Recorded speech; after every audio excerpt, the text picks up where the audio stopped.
ये जो सुबह का सत्र है, जिसका नाम हमने ध्यान सत्र रखा है, तो आपको संक्षेप में इसकी उपादेयता, प्रासंगिकता, जो आत्मबोध के लिए, आत्मबोध के साधक के लिए है, उस संदर्भ में संक्षेप में आपको परिचय कराऊं। अद्वैत वेदांत में तो मूलतः जो विधि है आत्मबोध की, वह है श्रवण, मनन, निधिध्यासन और समाधि। परंतु इसके पूर्व भी आपका अधिकारित्व, मुमुक्षत्व प्रमाणिक हो, उसकी जो सबसे पहली शर्त है चित्त की शुद्धि, आत्मशुद्धि।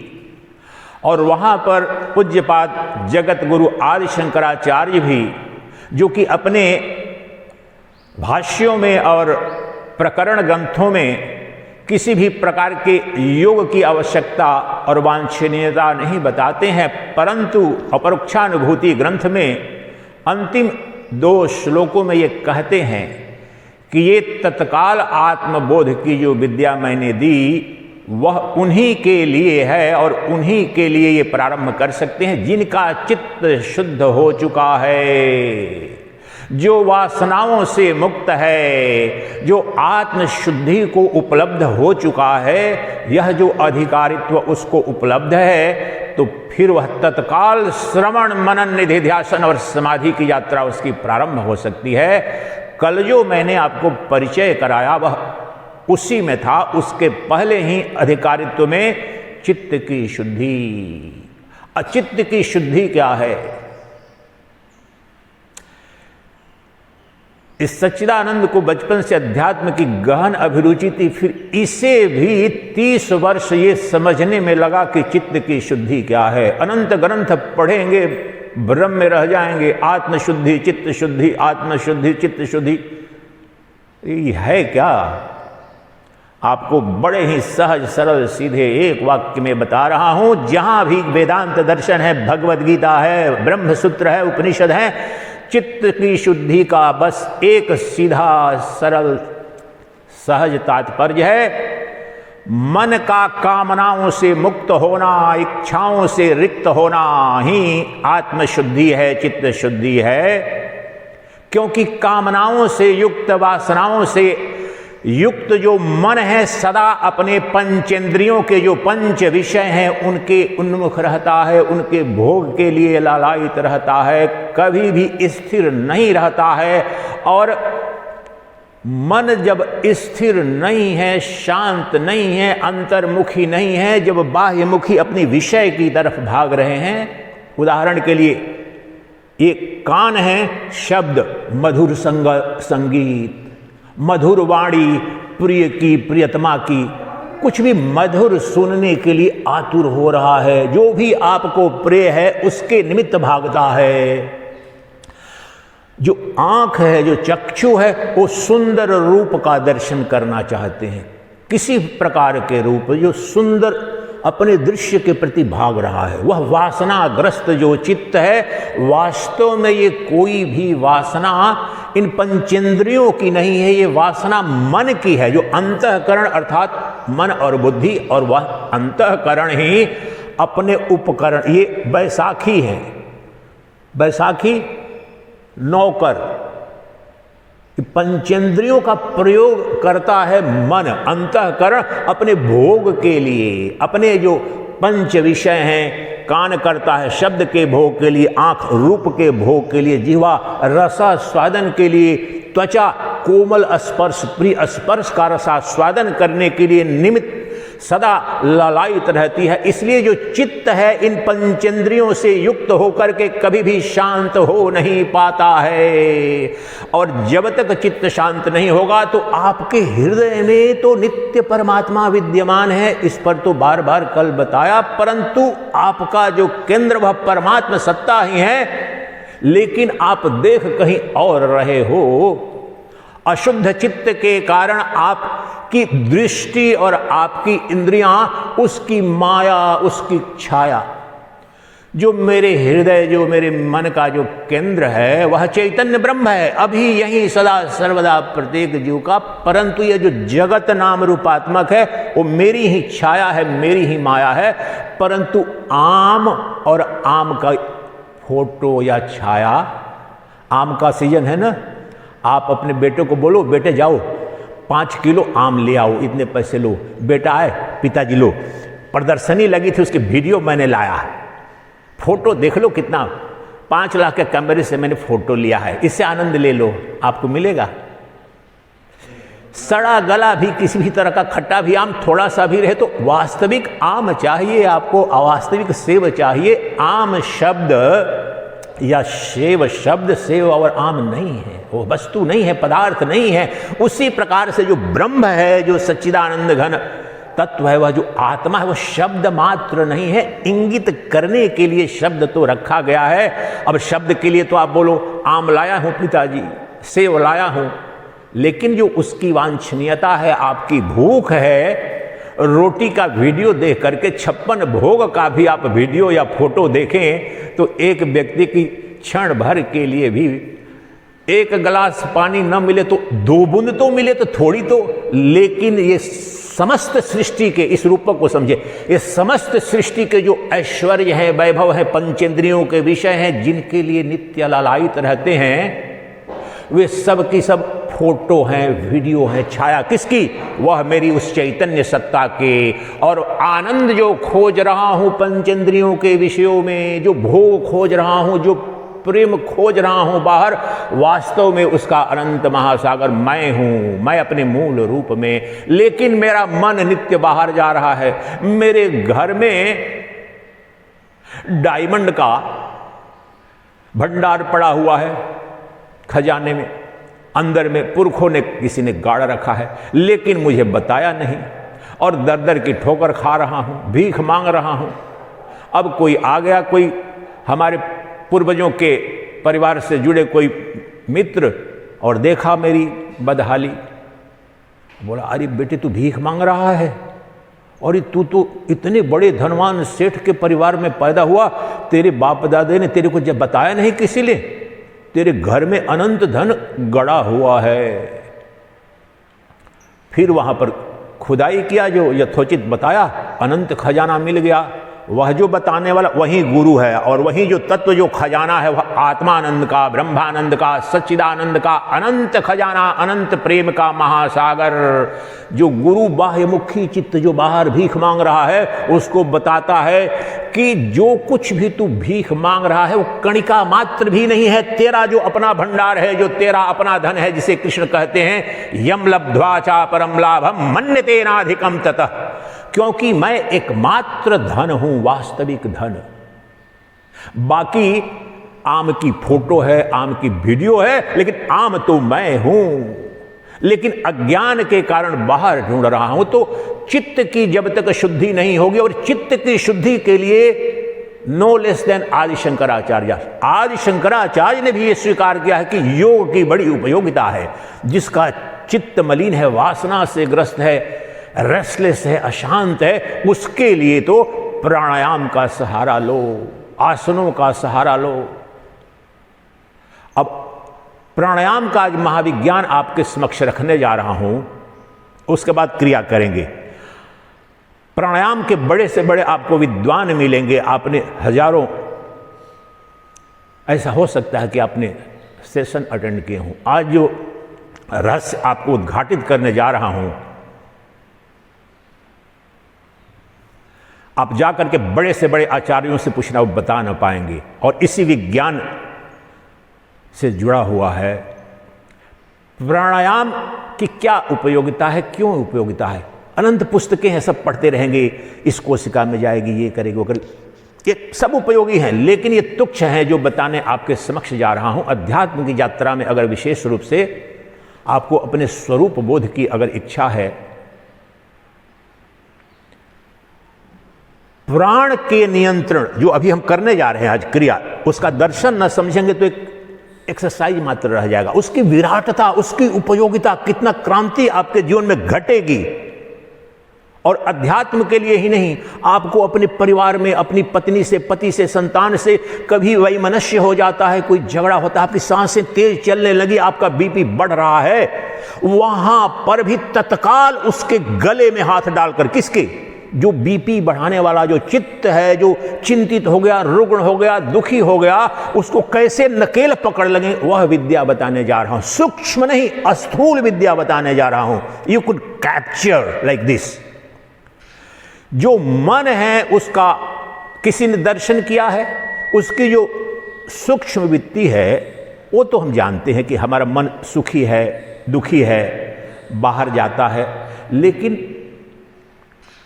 पकड़ने की कोशिश करें, नियंत्रण कोशिश करें। भगवान कृष्ण से अर्जुन ही कह रहा है कि हे प्रभु, आपने बताया वो ठीक है, लेकिन मन को तो निग्रह करना, नियंत्रित करना वायु को नियंत्रित करने के समान है। हे प्रभु, मन नियंत्रित कैसे होगा? सतपुरुष अर्जुन भी कह रहा है योगेश्वर के समक्ष, प्रभु मन को नियंत्रित करना बहुत कठिन है, और कृष्ण ने भी ये स्वीकार किया, अर्जुन तूने ठीक कहा। तो उन्होंने जो विद्या बताई इस ढंग से, जो सरल भाषा में जो एक सूत्र बताने जा रहा हूं, और विद्या ठीक बताई, जो बताई महाविज्ञान बताया, लेकिन प्राणायाम जो है क्या है? प्राण की क्रिया है। You are going to regulate your breathing and breathe out. उसका विज्ञान क्या है, कैसे काम करता है?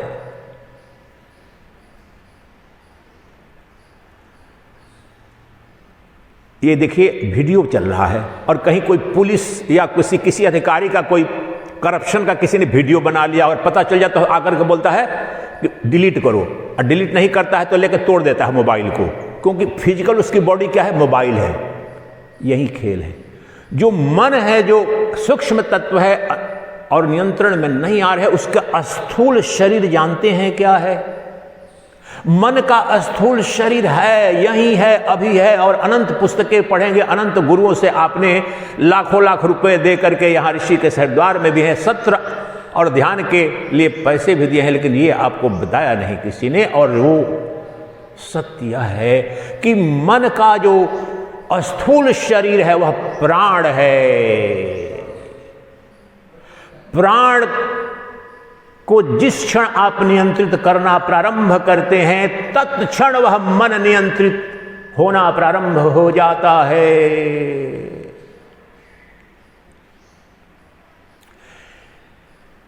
तो प्राणायाम से जो भौतिक रूप से, बाकी तो आपके जो दर्शन क्या हैं, आप सृष्टि में आपकी कामना क्या है, वासना क्या है, वो सब कुछ तय करता है। लेकिन तत्काल जो अगर ये बात समझ में आ जाए कि हमारे मन को, अभी अभी मेरी पत्नी से झगड़ा हुआ, पति से झगड़ा हुआ, संतानों से, किसी मित्र से बीपी बढ़ रहा है, परेशान हूं, उसने ऐसा कह दिया, मुझे अपमानित कर दिया, सब बीपी बढ़ा रहा है, दुखी हूं, परेशान हूं, ये आज ही जा करके अपने कमरे में 2 मिनट में तत्काल पता चल जाएगा। कभी भी कोई निगेटिव इमोशन आती है, परेशान हो रहे हैं और उससे मुक्ति चाहते हैं, कोई उपाय नहीं, मुक्त नहीं हो पाते हैं, तत्काल ये काम करना, देखना तत्काल शांति उपलब्ध हो जाएगी, मन आपके कब्जे में आ जाएगा। तो ये महाविज्ञान है प्राणायाम का, मन को नियंत्रित करने का। और मन क्यों नियंत्रित करना है? मन जब बाह्यमुखी है तो छाया दिखेगा, भिखारी है। मन नाम की वास्तव में कोई सत्ता नहीं है। जो चैतन्य प्रकाश है वही मनोप्रकाश के आलोक में इंद्रियों को और शरीर को प्रकाशित करके ये माया जगत की रचना कर रहा है। समाधि में आप जाएंगे तो आपका अस्तित्व जो चैतन्य शुद्ध बोध स्वरूप है वो तो है, लेकिन पंचेंद्रियों से मुक्त होकर मन ही ब्रह्म है। मेरे कितने वीडियो हैं, अंतर्मुखी मन ही ब्रह्म है, बाह्यमुखी मन ही जीव है। शब्द मेरे कई वीडियो में है कि अंतर्मुखी मन शिव है, बाह्यमुखी मन जीव है। तात्पर्य क्या है? यह जब मन पंचेंद्रियों की बैसाखी से यात्रा जब बाह्यमुखी करता है तो सीमित जीव भाव में आ गया। अच्छा, मैं द्वैत वहां बोध हो, मैं एक हुआ और ये दृश्यमान जगत मुझसे बाहर है।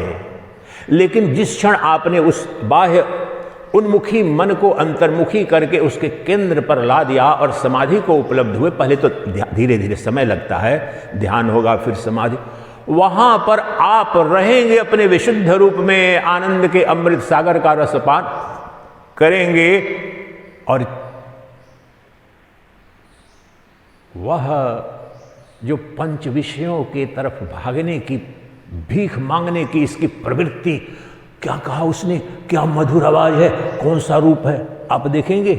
मैंने देखा है इस मंदिर में भी मैं अधिकांश आता जाता तो वैसे नहीं, लेकिन कुछ लोग ऐसे भी हैं, और ये मनुष्य की प्रवृत्ति है, ऐसा कुछ उनकी निंदा करना, मैं आए हैं पूजा करने के लिए, बैठे रहते हैं, लेकिन कुछ भी वहां से आता जाता है।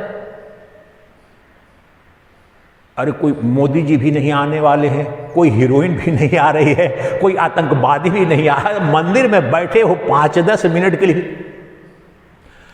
किसी व्यक्ति का दोष, मन जो है नित्य भिखारी है, अपने विषय की तरफ भागता है। तो वह जब बाह्यमुखी मन जब अपने केंद्र पर आ गया, चलो अद्वैत वेदांत छोड़ो, अगर परमात्मा मूर्ति की पूजा कर रहे हो प्रारंभ में, बिल्कुल उसकी उपयोगिता है। तो यहां तो इनको तो देख लेते, ध्यान लगाने में दिक्कत है तो राम जी की, शिव जी की यहां मूर्ति के सामने खड़े हो, यहां पर ये मन की वृत्ति है। तो विज्ञान यह है कि मन जब तक शुद्ध न होगा, चित्त शुद्ध न होगा, तब तक आदि शंकराचार्य कहते हैं ब्रह्मा विष्णु महेश ये तीनों के तीनों तुम्हारे गुरु हो जाएं और तीनों के तीनों उपदेश करना प्रारंभ करें जीवन पर्यंत, तुम्हें बोध नहीं होगा। क्योंकि जहां पर खजाना है उससे विपरीत दिशा में जा रहे हो। अरे खजाना तुम्हारे घर में है, घर में जाना पड़ेगा, और वो घर तुम्हारी आत्मा है, नित्य साक्षी चैतन्य के रूप में प्रकाशित हो रही वह चैतन्य सत्ता तब तक अदृश्य रहती है, अनुभूति में नहीं आती है, जब तक ये पंचेंद्रियों के विषयों में आप संलग्न रहते हैं। इसलिए चित्त की शुद्धि के निमित्त बोलते हैं ना, क्वालिफिकेशन क्या है इंजीनियर बनने के लिए, डॉक्टर बनने के लिए, एप्टीट्यूड टेस्ट होता है ना, मेडिकल नेट क्या क्या सब, उसी प्रकार से ब्रह्म विद्या के लिए, आत्मबोध के लिए, मोक्ष के लिए अधिकारित्व क्या है, अभी का तो करने ही जा रहे हैं। आज के शाम का प्रवचन भी, कल तो मैंने एक पैनोप्टिक व्यू दिया था कि एक समझ में समग्रता में आ जाए, सीधे अधिकारित्व पर जाता तो आप बहुत निराश हो जाते कि ये सब करना पड़ता है। तो मैंने सारा कुछ एक 360 डिग्री व्यू दिया।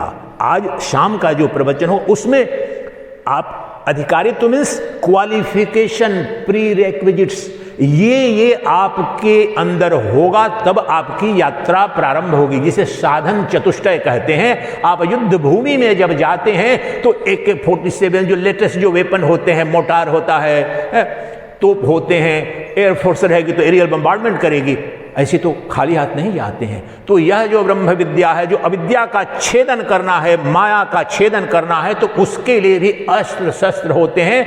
उन्हें ही कहा गया है साधन चतुष्टय। जिस आज शाम का जो प्रवचन है वही साधन चतुष्टय, जो श्रवण, विवेक, वैराग्य, षट संपत्ति और मुमुक्षा, उस पर विस्तृत होगा। लेकिन उससे भी पहले ये चित्त की शुद्धि चाहिए। श्रवण आपको समझ में नहीं आएगा अगर चित्त इधर उधर, तो सम्यक श्रवण भी फलित हो, इसके लिए चित्त की साइलेंट मोड में कृपया आप सारे मोबाइल कर दें।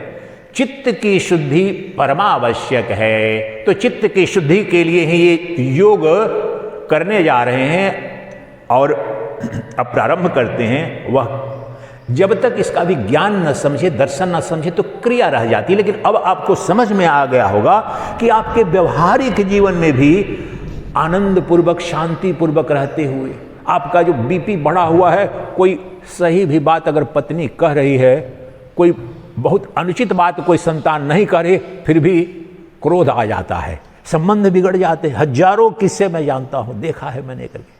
आपकी इच्छा भी न थी वैसा बोलने की, लेकिन you were out of your own control. आपके मन ने, उसको बोलते हैं ना, विम्सिकल, इंस्टिंक्टिव रिएक्ट करेगा, अरे तुमने क्या समझ रखा है। तो इसकी तो उपयोगिता जो ये कर रहे हैं, इसकी उपयोगिता आपके प्रतिक्षण के व्यवहार में है। तो हम 3-4 क्रियाएं करेंगे और अंत में ध्यान में जाएंगे। तो आइए क्रिया से प्रारंभ करते हैं, वो क्रियाओं के बारे में बता देते हैं। वास्तव में ये प्राणायाम वाले जो गुरु हैं आपको प्राणायाम के रूप में कराएंगे, लेकिन हमारा लक्ष्य क्या है? आत्मबोध, आत्म साक्षात्कार, इसे मोक्ष निर्माण, या जो कि हमारा परम पुरुषार्थ है। हमारी सभी कामनाओं की तृप्ति और समस्त दुखों की निवृत्ति केवल उसी में हो पाती है। इसलिए आत्मबोध हमारा लक्ष्य है, हमेशा याद रखना है। समस्त वैदिक संस्कृति में, सनातन धर्म में, जब तक वह धन नहीं मिला तो सब कुछ मिल करके भी तुम भिखारी रहे। उदाहरण मैत्रेयी और याज्ञवल्क्य का दिया था मैंने कल। तो हमारा लक्ष्य क्या है? आत्मबोध। अब आत्मबोध के लिए तो शरीर माध्यम खलु धर्म साध, अभी तो मैं जीव हूं, मेरा शरीर भी है, मन भी है, तो ये अशुद्ध है, तो शुद्ध कैसे करें? वह शुद्धिकरण प्रारंभ करते हैं और उसके लिए प्राणायाम की उपयोगिता है। परंतु उस प्राणायाम को मैंने ऐसे टेलर मेड और डिजाइन किया है कि वो केवल फिजिकल एक्सरसाइज नहीं है। एक मंत्र भी बताऊंगा, और प्राणायाम करते वक्त भी किस भाव में रहना है, क्या संकल्प करना है, ब्रीद इन के समय और ब्रीद आउट के समय क्या संकल्प करना है, ये तीनों चारों चीजें करेंगे। आप करते रहेंगे, मैं गाइड करता जाऊंगा, और बाद में अंत में समापन करेंगे ध्यान के साथ में। तो जो 3 प्राणायाम करने जा रहे हैं, प्रारंभ करेंगे उद्गीत प्राणायाम या प्रणव प्राणायाम बोलते हैं, जो आम भाषा में ओंकार ध्वनि है। जो ओंकार, वैदिक सनातन संस्कृति में ओंकार ब्रह्म का सर्वश्रेष्ठ नाम है। सारे वैदिक ग्रंथ पढ़ लीजिए, वहां पर सर्वत्र मिलेगा। एक तथ्य आप न जानते होंगे, भारतीय मूल के कम से कम 4 मूल धर्म हैं: सनातन धर्म, बौद्ध धर्म, जैन धर्म और सिख धर्म। लेकिन ध्यान से सुनिए, इन चारों धर्मों में आपको लगेगा कि 4 धर्म है, लेकिन इन सब के जो ग्रंथ हैं और इनके मंत्र हैं, ओंकार सब में विद्यमान है। वह बौद्ध हो, वह जैन हो, वह सिख हो, और सनातन में तो वही ओंकार की यह महिमा है, क्योंकि वह शुद्ध सच्चिदानंद घन ब्रह्म का सर्वश्रेष्ठ नाम है। तो ओंकार जब ध्वनि करेंगे तो कोई वह शारीरिक क्रिया मात्र नहीं होगी, केवल आवाज मात्र नहीं होगी। उस भाव में आना है कि जो ब्रह्म तत्व मेरे अंदर, जो सच्चिदानंद घन है, उस पर ध्यान करेंगे। पहले प्रणव प्राणायाम करेंगे, उसके बाद नहीं, पहले करेंगे सहज प्राणायाम।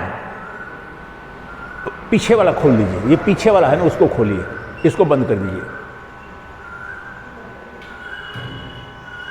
इसके पीछे वाला देखिए कहाँ है, बटन है वहां पर क्या?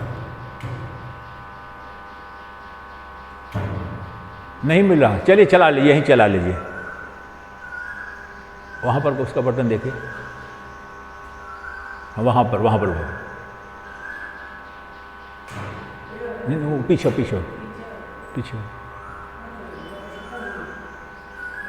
चलो यहीं देखो, उधर पीछे से देखना।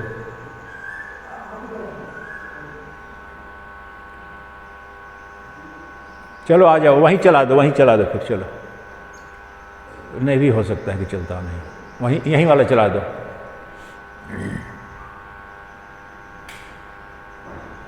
चलो ठीक है, छोड़ो, ज़्यादा तेज नहीं करना, कम ही रखना, ठीक है।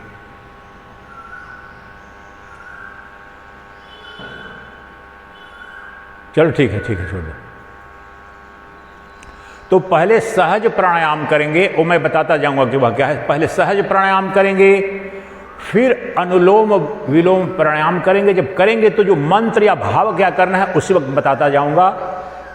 ये 3-4 जो करने जा रहे हैं आप, पहले सहज प्राणायाम, दूसरा अनुलोम विलोम प्राणायाम, तीसरा उद्गीत प्राणायाम या ओंकार ध्वनि प्राणायाम करेंगे। और इन तीनों के पश्चात जो क्रिया होगी, वह जो विपස්සना कही जाती है बौद्ध धर्म में, वास्तव में लगेगा विपස්සना जैसा, लेकिन वह हमने आत्म साक्षात्कार के लिए उस विधि से उसमें मंत्र डाला है, उसी वक्त बताऊंगा। सहज भाव में अपने श्वसन प्रश्वसन को कैसे देखेंगे और मंत्र क्या उस वक्त बोलेंगे। ये 4 क्रियाएं होंगी और इनके साथ ही ध्यान में चले जाएंगे। बीच बीच में मैं गाइड करता रहूंगा, गाइडेड मेडिटेशन के रूप में। तो अब निकलते हैं उस चित्त शुद्धि की महायात्रा पर और प्रारंभ करते हैं अभी सहज प्राणायाम से। सहज प्राणायाम का तात्पर्य है आपकी जो सहज वृत्ति है, सहज गति है। अलग अलग लोग अलग तरीके से कराते हैं, लेकिन आपको सरलतम ये बता रहा हूं कि जो आपकी श्वास आ रही है, जा रही है, उसी को थोड़ा सा स्लो एंड डीप करने का प्रयास कीजिए। आप एयरपोर्ट पर, रेलवे स्टेशन पर, बस अड्डे पर, प्लेन में, ट्रेन में, सड़क पर, कहीं भी कर सकते हैं। यह सच्चिदानंद संन्यास से पूर्व दिल्ली में 35-40 साल जो रहता था, तो ट्रैफिक पर गाड़ी रुक गई या कहीं भी, या प्लेन या ट्रेन में कहीं वेट करना पड़ा, चुपचाप उसी स्थिति में चला जाता था। देखने में आंख भी खुली रहेगी, दूसरे को पता नहीं चलेगा, लेकिन आनंद का वह की धारा फूट पड़ेगी आपको ये करके। रेड लाइट पर रुकना कितना इरिटेटिंग होता है, लेकिन उस अवस्था में भी वहां पर आपको तत्काल जो आपका जो आत्मा आनंद है वो उसका रसपान करना प्रारंभ कर देते हैं।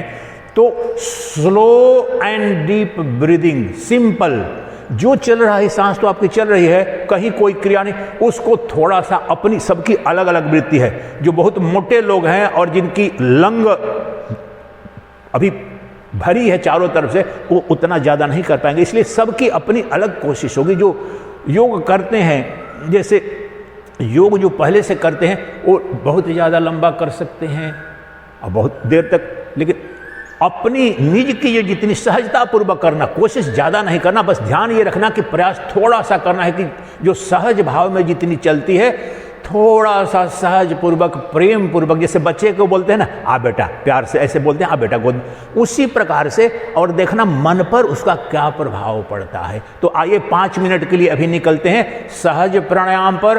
क्या करेंगे, जो श्वास ले रहे हैं तो उसकी गति को भी थोड़ा सा धीमा, और धीमा होते ही the moment it's slow it becomes deep, the moment it's deep it becomes slow, both are same. तो इसको समझ ले। और जब ध्यान क्या करना है, जब ले रहे हैं अंदर तो देखें श्वास की यहाँ स्पंदन जो हो रहा है, और वहां से नाभि तक जो श्वास आ रही है उसकी गति पर ध्यान जाए। मन को नियंत्रित करने का विज्ञान है, इसलिए मन वहां पर जब क्रिया प्रारंभ करते हैं तो देखिए स्पंदन होगा, वहां से नासिका से यात्रा इतने 8 उंगली से प्रारंभ हो रही है, वहां से स्पर्श, लोगों की जो गहरे श्वास मैं तो दूर तक महसूस कर सकता हूं, लेकिन आप जो नहीं, तो वहां से यात्रा उसकी आ रही है सहज भाव में, प्रेम पूर्वक ही, जिसकी अलग अलग क्षमता है। मैं अपनी क्षमता से करूंगा, कभी नकल मत करना। मैं ओंकार भी करूंगा, आप 10 बार जितने बार करोगे मैं एक ही कर सकता हूं, ठीक है, बचपन से आदत है, लेकिन उसकी नकल मत करना। आपको आराम से जितनी देर होगा उतना करना। अभ्यास जिसने बचपन से किया हो तो उसकी नकल दूसरे का ना करना, अपनी अभी की जो अवस्था है उसको और गहरा और लंबा करना है। रिलेटिव, सापेक्ष रूप से उसमें गहराई और लंबाई लानी है, निरपेक्ष रूप से नहीं कि अच्छा स्वामी जी तो इतनी लंबी कर है, वो मत करना, फंस जाओगे। तो और ध्यान क्या करना है, उस वक्त देखना है श्वास जब अंदर जा रही है उसकी गति को देखना है, और जब बाहर जा रही है उसकी बाह्यमुखी श्वास को, प्रश्वसन उसे कहते हैं। श्वसन यानी ब्रीदिंग, अंदर सांस लेना, और ब्रीद आउट प्रश्वसन, उसकी गति को देखना है। ये 5 मिनट सहज प्राणायाम करते हैं।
धीरे धीरे इस प्राणायाम को विराम देंगे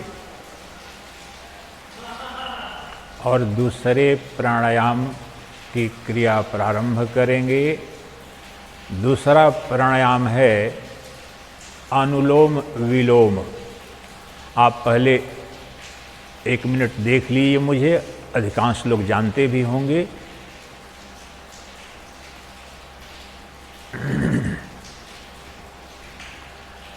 बाईं नाक से पहले श्वास लेंगे और दाईं से छोड़ेंगे, फिर दाईं से लेंगे और बाईं तरफ छोड़ेंगे।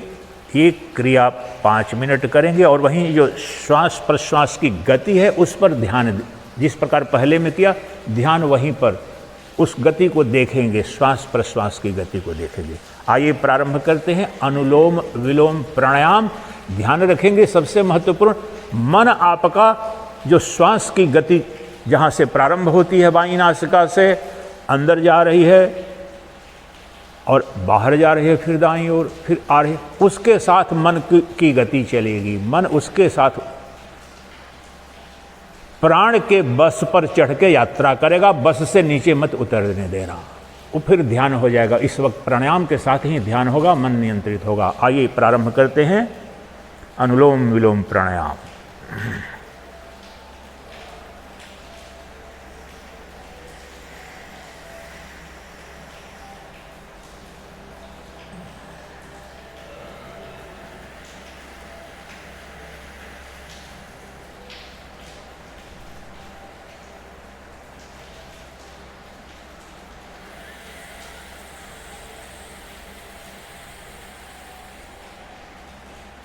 आप ध्यान रखेंगे, कुंभक नहीं करेंगे, पूरक और रेचक ही केवल करना है। बीच में जो रिटेन अंदर में करते हैं वो नहीं करना, केवल रेचक और पूरक करना है।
प्राणायाम के समय सबसे महत्वपूर्ण सिद्धांत याद रखेंगे, रीढ़ की हड्डी एट 90 डिग्री बिल्कुल सीधी होनी चाहिए।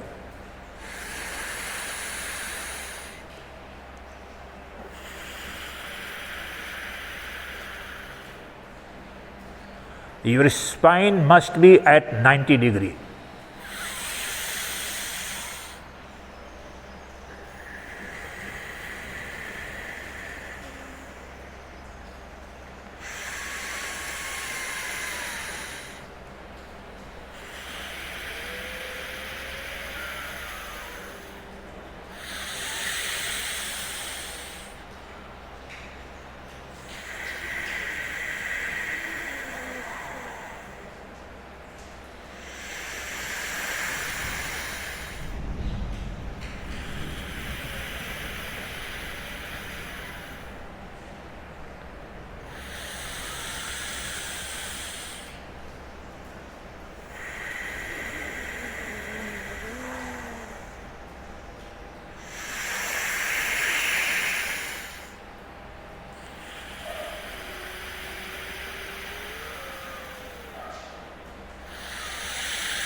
धीरे धीरे इस गति को विराम देंगे और अगला जो प्राणायाम करेंगे वह भ्रामरी प्राणायाम होगा। जो नहीं जानते हैं वह आँख खोलकर देख लें, समझ लें उसकी शारीरिक और मानसिक स्थिति। सब आपने बाग बगीचे में भ्रमर की ध्वनि सुनी है, तो ध्वनि भ्रमर जैसी होगी। शारीरिक स्थिति यह होगी कि अंगूठे से दोनों कान बंद, अभी सुन लीजिए पहले। अंगूठे से कान को दोनों को बंद कर देंगे, इन तीन से दोनों आँख को पूरा दबा करके बंद कर देंगे और मुंह स्वतः बंद कर देंगे। और वह जो ध्वनि होगी उस ध्वनि बाहर नहीं जाएगी, कंपायमान। You have to create the most intense vibration within that can cleanse your entire mind and body. वह जो गंदगी आपके अंदर शारीरिक मानसिक जिस प्रकार की भी वृत्तियां हैं सबको हिला करके झकझोर देगी वह वाइब्रेशन। और वैसे बंद रखे हुए ही 5 बार 7 बार करेंगे। अंदर में पूरे के पूरे शरीर में वह ध्वनि मधुर गुंजायमान सस्वर, जितनी अपनी गति जिसकी अलग अलग की जो सीमा है।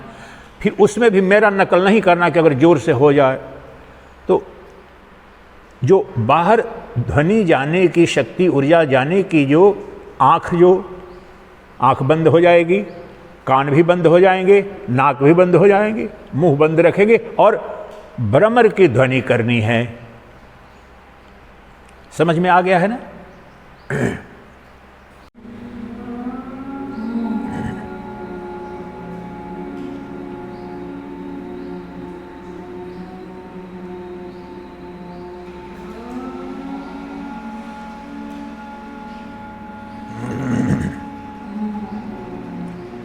धीरे धीरे अब इस क्रिया को विराम देंगे।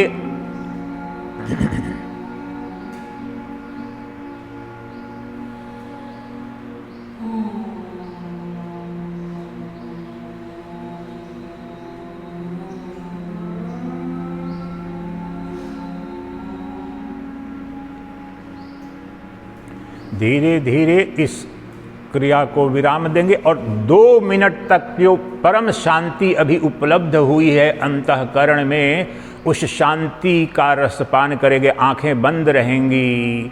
आनंद लें उस शांति का, वह परमानंद का। वह आपका जो चैतन्य धन है उसके बहुत करीब आ गए हैं। कहीं कोई जादू टोना नहीं, कोई मंत्र नहीं, वह आपका जो स्वभाव है, जो परम शांति परमानंद, उसके नज़दीक गए थे, बड़े करीब से देखा।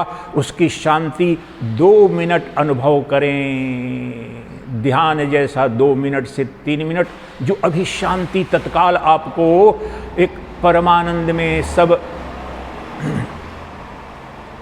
भूत की स्मृतियों से और भविष्य की चिंताओं से थोड़ी देर मुक्त होकर अपने अंतःपुर की जो शांति का रसास्वादन किया उसका स्मरण करें। उस रसास्वादन में 2 मिनट मौन रूप से उसका रसास्वादन करें, ध्यान करें उस शांति पर।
धीरे धीरे इस क्रिया को विराम देंगे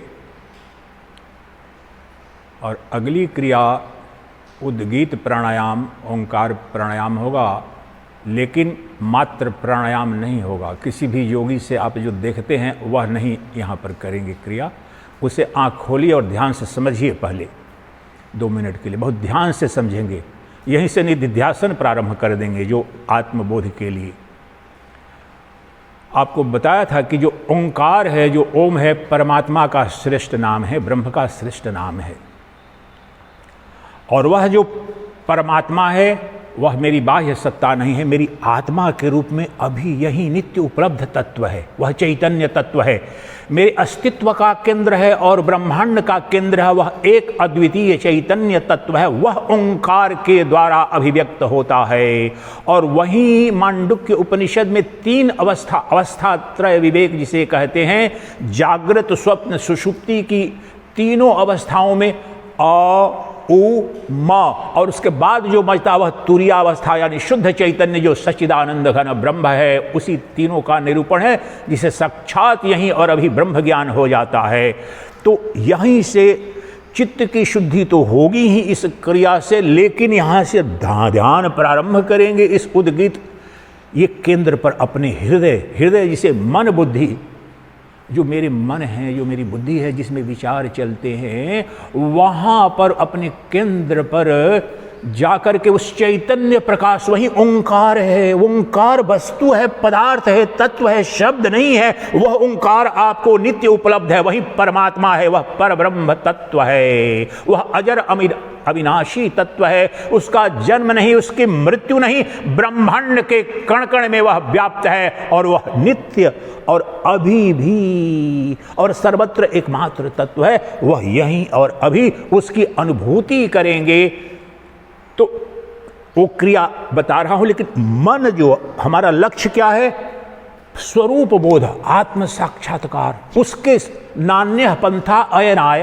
श्वेताश्वर उपनिषदों का उद्घोष है कि दुखों की आत्यंतिक निवृत्ति और परमानंद की प्राप्ति का सृष्टि में कोई उपाय नहीं है। एकमात्र उपाय है वह स्वरूप बोध है, आत्मबोध है। और आत्मबोध के निमित्त ही प्राणायाम करेंगे या शारीरिक कोई क्रिया करेंगे। हमारा लक्ष्य है अविद्या का भेदन, माया का भेदन और अपने उस परम चैतन्य स्वरूप को जान लेना, और जान लेना ही प्राप्त कर लेना है। वह नित्य उपलब्ध वस्तु है। इसको ध्यान में रखते हुए यह ओंकार प्राणायाम या उद्गित प्राणायाम करने जा रहे हैं। तो उसकी क्रिया आप समझ लें कि उसमें तो बंद कुछ नहीं रखेंगे, लेकिन उसको प्रारंभ करने के पहले जैसे इसमें भी बोला था कि करने, गहरी सांस आप ले लेंगे जितनी आप ले सकते हैं। You can fill your entire stomach जितनी आपकी शक्ति है। और फिर जो है और उसको ओंकार की ध्वनि करते हुए निकलेगी आवाज़। पहले एक बार देखिए मुझे, फिर चेक करते हैं। इसको समझना ज़्यादा जरूरी है। अभी ज़्यादा आप तो घर पर भी कर सकते हैं, लेकिन समझना ज़्यादा जरूरी है। मेरा देखिए मैं करके आ रहा हूँ पहले, उसके बाद फिर बताऊँगा।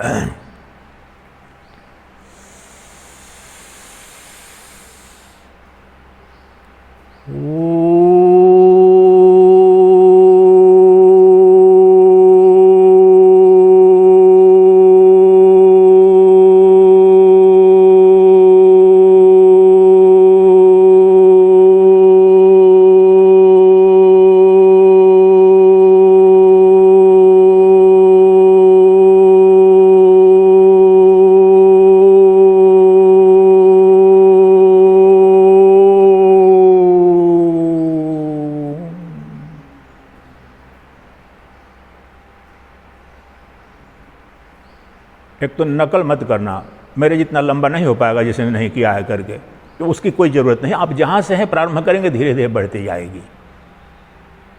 लेकिन श्वास ले करके और बड़े आनंद पूर्वक सहज भाव में उसको निकालते वक्त उच्चारण करते ओम, और मन को यहाँ ओंकार, ये ओम जो है उस वक्त अनुभूति करनी है कि वो ओंकार, वह ब्रह्म कहीं दूसरी जगह बैकुंठ लोक में बैठा नहीं, अयोध्या में, ऋषिकेश में, काशी में प्रतीक मात्र हैं। वह ब्रह्म तो मुझे नित्य उपलब्ध अभी, और उसको शब्द के रूप में, शब्द जैसे ग्लास एक नाम है, तो ब्रह्म को कहने के लिए तो शब्द चाहिए, लेकिन वो पदार्थ मेरे अंदर है और उसी की अनुभूति करनी है, जो ओंकार शब्द जिसका नाम है, उस पदार्थ का, उस तत्व का जो नित्य उपलब्ध है। मरने के बाद उपलब्ध होगा, ब्रह्म ज्ञान के सब भूल जाइए, अभी और यहीं उपलब्ध है। मूर्ख, महा से महामूर्ख को, महा से महादुष्कर्मी को वह तत्व तो उपलब्ध है। दुष्कर्म सत्कर्म तो मन में हो रहे हैं, चैतन्य में कोई दोष नहीं, वह अत्यंत निर्मल है। उसे ब्रह्मांड की कोई सत्ता स्पर्श करने की क्षमता नहीं है, वह असंग तत्व है, इसीलिए तो वह ब्रह्म है। कोई भी दोष उसे स्पर्श करने की क्षमता नहीं रखता है। आप बताएं, उदाहरण के लिए समझें, ओंकार को समझिए, क्योंकि अगले दिनों में केवल साधना करेंगे, लेकिन यह अर्थ जानना जरूरी है। ये आकाश तत्व है, दिस इज ईथर। फिजिक्स के जो स्टूडेंट होंगे, ये आकाश है। अगर या बाहर में अनंत आकाश है, ये इसको मठाकाश कहते हैं, कमरे के नीचे मठ यानी रूम, ये मठाकाश हो गया। अब कलश जो होता है ना, हिंदू धर्म में पूजन होता है, तो कलश के अंदर भी आकाश है, वह घटाकाश हुआ। और जो अनंत आकाश है, इस पर विस्तृत तो व्याख्या वेदांत में करेंगे, तो महाकाश है। लेकिन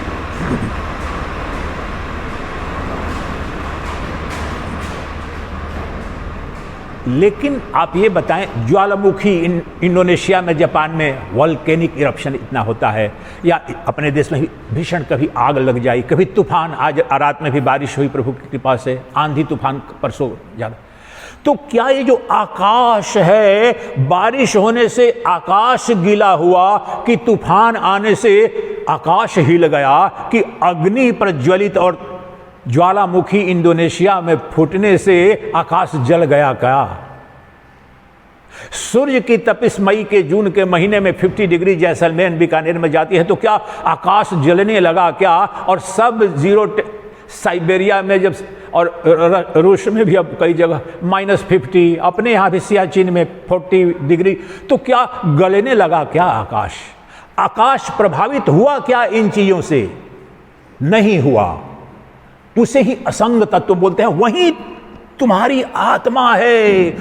न पाप से, न पुण्य से, न सत्कर्म से, न दुष्कर्म से प्रभावित यह जीव, यानी मन होता है, बुद्धि होती है, इंद्रियां होती हैं, शरीर, वह तो नित्य प्रकाशक है, सर्वशक्तिमान है। उसी में ये कल्पित सत्ताएं हैं, उसे स्पर्श करने की किसी की क्षमता नहीं है। वह क्षमता अभी उपलब्ध है। अज्ञान के कारण ही ये सब कुछ दुख भोग रहे हो।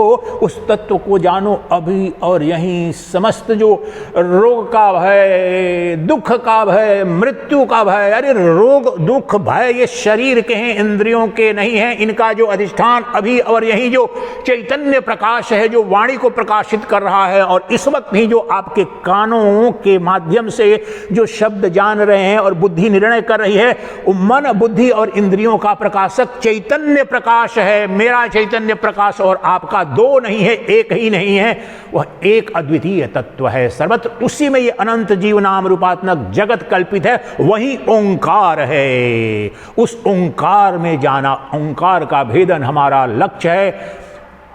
मुंडक उपनिषद में ओंकार को सगुण एकमात्र शब्द है और तत्व है, जिसे कि यह सगुण निर्गुण निराकार ब्रह्म का भी द्योतक ओंकार है और सगुण साकार ब्रह्म का भी द्योतक ओंकार है। इसी की महिमा के कारण बताया कि बौद्ध धर्म में भी, जैन मत में भी, सिख धर्म में भी ओंकार में परिवर्तन नहीं आया है। सबके मंत्रों के पहले ओंकार। और सनातन धर्म में तो कोई भी अनुष्ठान ओंकार, क्योंकि वह सच्चिदानंद घन ब्रह्म है। ओंकार ही अदृश्य है और दृश्यमान जगत भी ओंकार ही है। इस भाव में ध्यान करेंगे तो शारीरिक क्रिया बता दी थी। श्वास गहरी ले लेंगे और मुंह फिर खोल के ओम की ध्वनि, मेरा नकल नहीं करेंगे, बगल वाले के भी नकल नहीं, जिसकी आप सहज जितनी हो ना स्थिति उतना आप करते हैं 5-7 मिनट। उसके बाद चले जाएंगे ध्यान में। वह ध्यान क्या होगा वह जान लीजिए। अभी एक खुला मंत्र दे रहा हूँ, खुला मंत्र है, आवश्यक नहीं है कि मैं बहुत सारे मंत्रों को खोल रहा हूँ। वैसे तो जो शिष्य औपचारिक रूप से बनते हैं उन्हीं को देना चाहिए, तो फिर भी ये मंत्र थोड़ा सा खुला खुला माना जाता है, इसलिए दे रहा हूँ। सोहम आपने सुना होगा, सोहम, सह अहम। सह मीन्स दैट, वह, अहम मैं, वह मैं ही हूँ। अहम सह, मैं वही हूँ, वह मैं ही हूँ। वह क्या है? वह जो अतीन्द्रिय अगोचर जो सच्चिदानंद घन ब्रह्म है, वह कोई और नहीं, वह मैं ही हूँ और मैं वही हूँ। ये अंतिम निधि ध्यासन और समाधि निर्विकल्प मोक्ष का महामंत्र है। लेकिन इस आपने बताया ना कि मैं ये योग या ध्यान कर रहा हूँ, ये हमारा लक्ष्य नहीं है। आदि शंकर की परंपरा से केवल चित्त की वृत्ति और जो अशुद्ध चित्त है उसकी, लेकिन इस क्रिया में भी हमारी मानसिक क्रिया और आत्मबोध के लिए ही क्रिया होगी। तो ओंकार प्राणायाम करेंगे और उस समय भी ध्यान हमारा ओंकार यहाँ हृदय पर, हृदय को जो प्रकाशित करने वाला जो निर्गुण निराकार जो चैतन्य प्रकाश है वही ओंकार है और अभी और यही मेरी आत्मा है। और उसके बाद उसको विराम दे करके मंत्र हम ध्यान जो करेंगे तो सोहम। अब केवल उच्चारण करना कोई संस्कृत में, इंग्लिश में वो महत्वपूर्ण है, उसका अर्थ समझें कि मैं कौन हूँ, मैं क्या हूँ। आत्मबोध का तात्पर्य कुछ पाना नहीं है, अज्ञान की निवृत्ति। मुझे जो भ्रम हो गया है कि मैं शरीर हूं, किसी का पति हूं, किसी की पत्नी हूं, किसी की संतान हूं, किसी देश का नागरिक हूं, पशु पक्षी हूं, नर, मेरे मूल स्वरूप को जानना। आत्मबोध का तात्पर्य अपने को जानना। वेदांत का वो तो कहने के लिए ऊपर जब जाएंगे तो पता चलेगा कि आत्म साक्षात्कार ही ब्रह्म साक्षात्कार है, लेकिन प्रारंभ में ये उपयोगी होता है। ब्रह्म को कहते ही भ्रम होता है। अच्छा, ब्रह्म कोई बहुत बड़ी, कोई बाहर की चीज विराट है, हम कैसे देखेंगे, कैसे? तुम्हारा चैतन्य अभी यही जो उपलब्ध है वही ब्रह्म है, वही विराट तत्व है। शरीर के साथ तादात्म्य करके वह सीमित सा प्रतीत हो रहा है, वह सर्वशक्तिमान सत्ता है। उसकी अनुमति के बगैर ब्रह्मांड में न किसी का अस्तित्व है, न कोई क्रिया घटित होती है, वह नित्य व्याप्त है। परंतु धीरे धीरे धीरे वह बताया जाएगा। तो मंत्र यह जो सोहम, ये संकल्प, निधिध्यासन का गहन संकल्प, बीच बीच में एक एक शब्द में निधिध्यासन, इसलिए कि आपको कोई सो जाए या भूल जाए तो बीच बीच में गाइडेड मैं कराऊंगा मेडिटेशन ये करके। तो ये ओंकार प्राणायाम करेंगे, उसके बाद धीरे धीरे सोहम मंत्र निधिध्यासन। क्या होगा? अगर संस्कृत नहीं आती कोई बात नहीं, हिंदी में समझ लो, इंग्लिश समझ लो। I am that I am, दोनों तरफ से। मैं वही हूं, वह मैं ही हूं। वह कौन? जो नहीं दिख रहा अभी इंद्रियों से, जो ब्रह्म कहा जाता है, जिसका नाम सुना है शास्त्रों में, और कहा जाता है कि जिसे प्राप्त होकर के सर्वस्व प्राप्त हो जाता है, वह उस परमात्मा का द्योतक शब्द है। वह मैं ही हूं, मुझसे बाहर नहीं है। यह निधिध्यासन करना है। तो आइए प्रारंभ करते हैं अंतिम प्राणायाम, ओंकार या उद्गीत प्राणायाम। एक बार मुझे देख लीजिए, उसके बाद आप करेंगे और उसको 5 से 7 बार कर करके स्वतः चले जाएंगे ध्यान में, उसी तत्व पर अपने सोहम मंत्र के साथ। शब्द कम महत्वपूर्ण है, उसका अर्थ आपके मन में कि मैं ही वह हूँ, वह यानी परमात्मा ब्रह्म। और मैं यहाँ पर अभी जो जीव भाव में तो मैं हूँ, लेकिन मेरे शुद्ध रूप में जो मेरा चैतन्य है वह ब्रह्म। ये शरीर ब्रह्म नहीं है, ये उसकी माया है। लेकिन मेरा जो चैतन्य तत्व है, जो अभी और यही सब कुछ मेरी इंद्रियों का प्रकाशक है, मेरे मन बुद्धि का प्रकाशक है, मेरे रोम रोम का जो प्रकाशक, जो मूल प्रकाश है, जो सूर्य और चंद्र का भी प्रकाशक मेरा चैतन्य है, वह मैं हूं। और वही ब्रह्म कहा जाता है, वही ब्रह्मांड के कण कण में है। यह जो है, और ये अंत में यही समाधि में जाता है और ब्रह्म ज्ञान होता है ये करके। तो एक संक्षेप में आपको इसका परिचय दे दिया। आइए उद्गीत प्राणायाम करते हैं।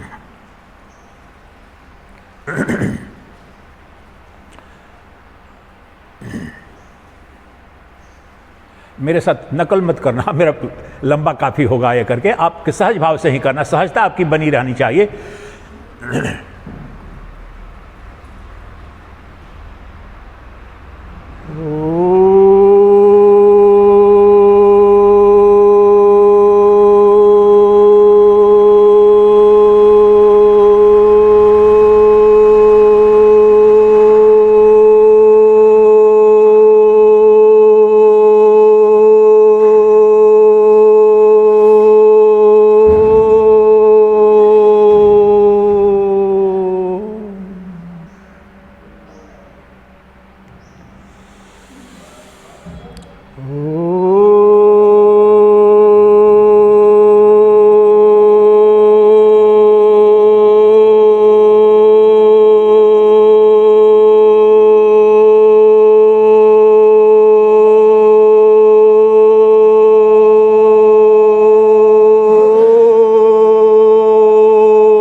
धीरे धीरे इस शांति को, परम शांति को, जो मेरा अपना स्वरूप है, जो ओंकार है, मैं ही ओंकार हूँ,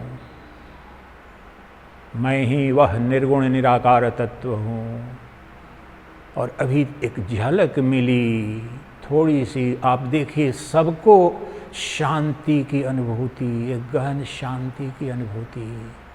जो सदा टेंशन में रहते हैं, डिप्रेशन में रहते हैं, चिंतित रहते हैं, जिनका बीपी, उनके लिए बहुत ही तत्काल रामबाण के रूप में ये घट सकता है, अगर मनोयोग से आपने समझा और किया तो। अब इसके साथ से जो हमारी अंतिम क्रिया है ध्यान की, सोहम मंत्र के साथ में सहज आपकी श्वास प्रश्वास की गति रहेगी। मूल रूप से ये मन की क्रिया है ध्यान। ध्यान किसका करना? अपने स्वरूप का। और उसके लिए मंत्र क्या है? आप सोहम मंत्र के बस पर सवार होकर के यात्रा करेंगे इस ध्यान की। ध्यान शब्द रूपक समझिए, जिस प्रकार से आप बस पर, ट्रेन पर, प्लेन पर चढ़ करके यात्रा करते हैं, तो हमारी यह यात्रा जो सोहम मंत्र है, सोहम मंत्र के साथ हमारा मन, उसके साथ मन को उस पर सवारी बना देंगे। सह अहम, मैं वही हूँ और वह मैं ही हूँ। इस अर्थ के साथ 10-12 मिनट ध्यान करते हैं। बीच बीच में इस निधिध्यासन को गहरा करने के लिए कोई शब्द बोलूँगा भाव के लिए, लेकिन आप प्रारंभ करें ध्यान।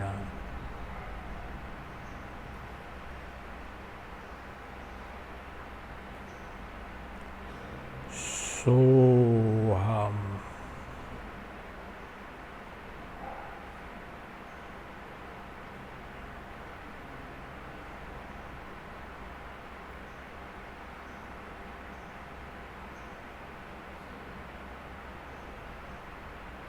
मैं ही सच्चिदानंद घन ब्रह्म हूँ। सच्चिदानंद घन ब्रह्म मैं ही हूँ।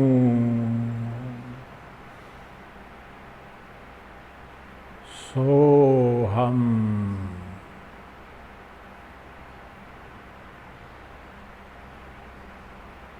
मैं ही शाश्वत शिव हूँ। शाश्वत शिव मैं ही हूँ। सोहम।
चिदानन्दरूपः शिवोऽहं शिवोऽहं चिदानन्दरूपः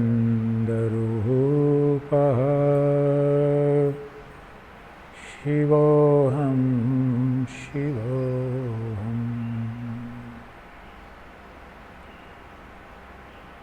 चिदानंद स्वरूप शिव मैं ही हूँ। चिदानंद स्वरूप शिव ही मैं हूँ। मैं ही चिदानंद स्वरूप शिव हूँ। चिदानन्दरूपः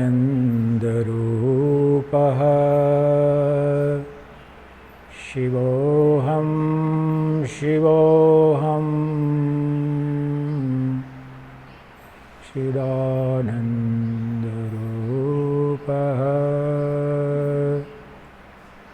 शिवोऽहं शिवोऽहम्